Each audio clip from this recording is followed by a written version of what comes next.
Today on DC News Now. New data shows increasing violence at DC's Youth Services Center.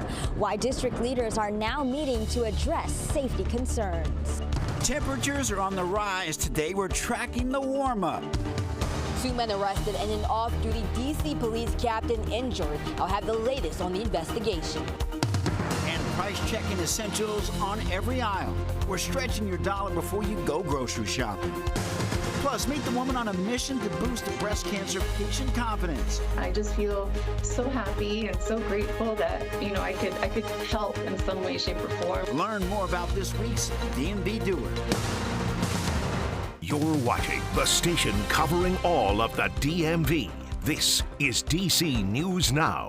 Good afternoon. Thank you for joining us for the news at noon. I'm Mark Hall. Meteorologist Damon Madsen joined us with latest check on the forecast. Damon, the sun is out, but there are concerns for later in the week. Yeah, Mark, it looks like after we build up this sunshine and some pretty warm temperatures, the environment's going to be primed for some storms to develop. But that's later in the week. For now, hey, let's enjoy this beautiful, quiet weather we have on this Tuesday. Well, we'll say that the clear skies last night allowed temperatures to drop down just a little bit, folks. It stayed on the mild side the more east you went. D.C., right along the shoreline of the Chesapeake Bay, stayed in the lower 60s. But as you went off to the west, we saw low temperatures down in the 50s. As we woke up this morning, a little bit of a cool start, but my goodness, have we flipped that since. With a lot of sunshine since the beginning of the morning, we are already seeing temperatures in the upper 70s, lower 80s, and we still have a ways to go, with these temperatures likely to continue to shoot up as we go through the afternoon. And it's also starting to feel a little muggy out there. Southerly winds building in some moisture in the air as well, so we'll be feeling it. Look at that, by 4 o'clock, we're going to see temperatures at least in the middle 80s. Again, we'll have that mugginess factor mixed in as well, so it's going to have quite a summertime feel before the day is said and done. Now, this is just the start of this warm-up. How much more should we expect temperatures to climb as we get into the day on Wednesday? And like Mark and I were talking about, when should we expect storms to start to fire up once again? We'll have a full look at your forecast coming up here in just a bit. All right, Damon, thank you. New data shows increasing violence at DC's Youth Services Center. Right now, Council is hosting a public roundtable on safety concerns at the facility. DC News Now's Liberty Zabala is at the Wilson Building with more on why parents and district leaders are concerned. Well, many parents say they are blaming a lack of resources as well as a staffing shortage for the rise in violence at the Juvenile Detention Center. And now district leaders are meeting to address those concerns. Data from the Office of Independent Juvenile Justice Facilities Oversight shows there were 38 critical incidents as of April of this year. It also shows there have been 34 youth-on-youth assaults at the Youth Services Center. Parents who have kids inside the facility are worried for their safety. After a brawl at the facility involving multiple youth, Councilmember Trayvon White even paid an emergency visit to the facility back in November of last year. The data shows the number of youth-on-youth assaults more than doubled from March to April. It's also the highest it's been since October-November of 2023. Back in November of last year, juvenile justice experts also raised concerns about staffing issues impacting the violence. Staffing levels are down as the facility has reached capacity and at times been overcrowded. And so we're going to see an increase in the number of incidents. Now, the committee here is also encouraging the public to submit written testimony that will be included in the public record, which will close on June 4th. For now, in Northwest D.C., Liberty Zabala, D.C. News Now. Liberty, thank you. Maryland Governor Wes Moore held a news conference earlier to update the public on the work being done on the Key Bridge in Baltimore. This comes as crews began removing the ship that caused the crash from the river yesterday, moving it to the Seagirt Marine Terminal. Here's the governor's update from Dundalk, Maryland. Take a listen. We've made enormous progress. And over the next week, we expect another 20 vessels and barges to come through the port's public terminals. The work is not done. We've said that we will bring all 4 directives to completion, and we will. Completion means making sure that these families get the care and the support that they need. Completion means opening the full 700-foot wide, 50-foot deep channel.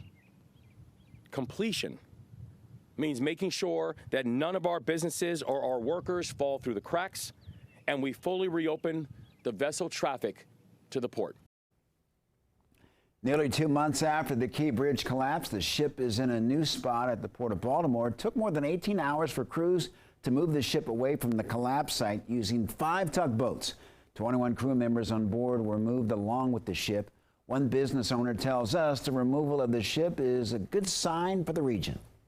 It's good news. It's a good sign for everybody. You know, obviously I'm sure they have a lot of investigating to do, a lot more work cut out for them. For them to come together quickly and move this quick is truly fascinating to see. The Port of Baltimore expected to see more traffic as Memorial Day weekend approaches. The port is expected to be open by the end of the month. Developing now in Virginia, Fairfax County police say a man is dead after a shooting in Fairhaven. Police say the shooting took place near the intersection of Richmond Highway and North Kings Highway around 6:45 this morning.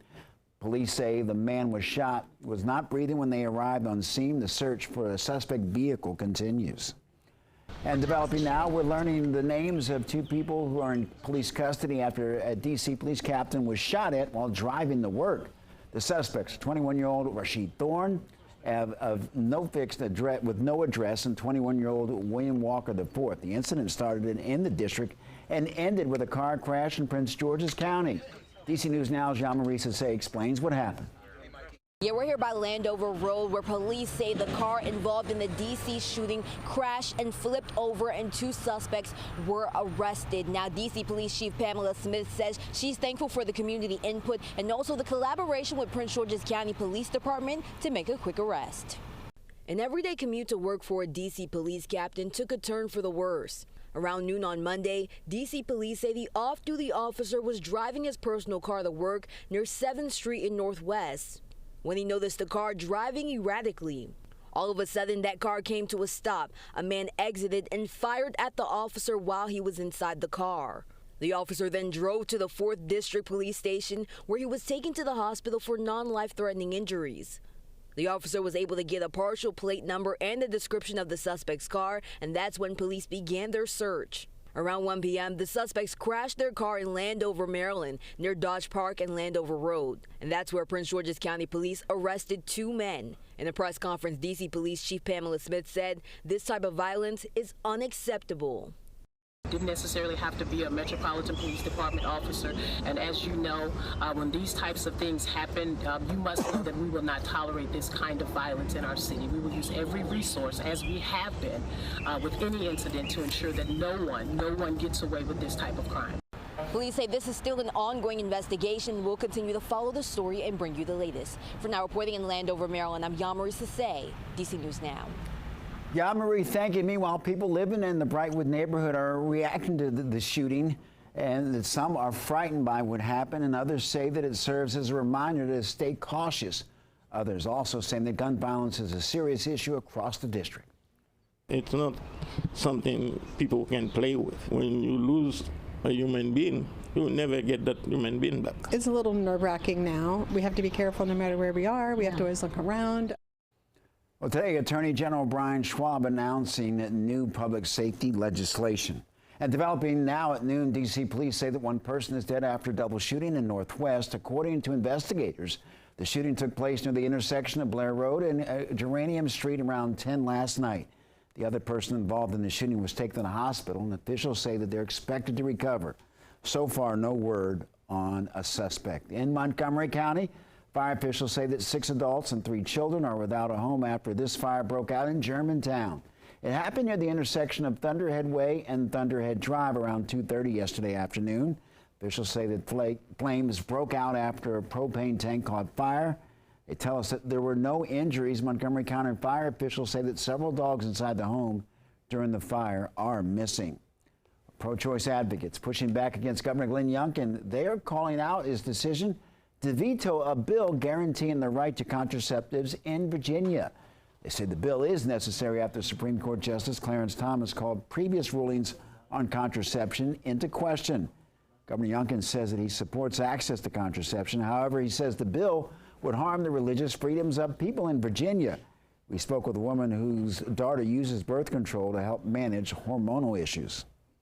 Her medical options are medical options, should be protected, not used by politicians where the end result is harm to women. Well, sponsors of the contraception bill promise to bring it back next year. DC News Now is your local election headquarters. Both presidential candidates working to increase their support with key voters ahead of the general election. President Biden recently gave a commencement speech at Morehouse College in Atlanta. He's backing his administration's effort to help Black Americans and telling voters democracy's on the line.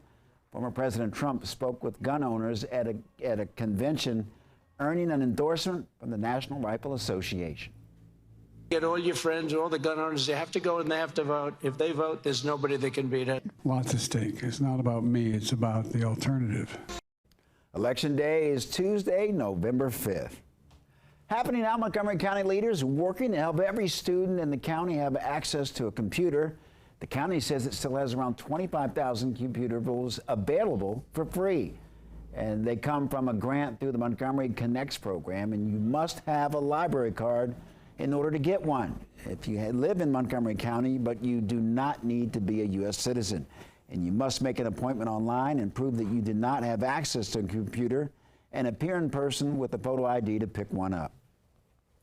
Well, D.C. Public Library is hosting classes to help adults improve their digital skills. The free classes will be held at the MLK Library, and they are designed to help you succeed in a digital environment.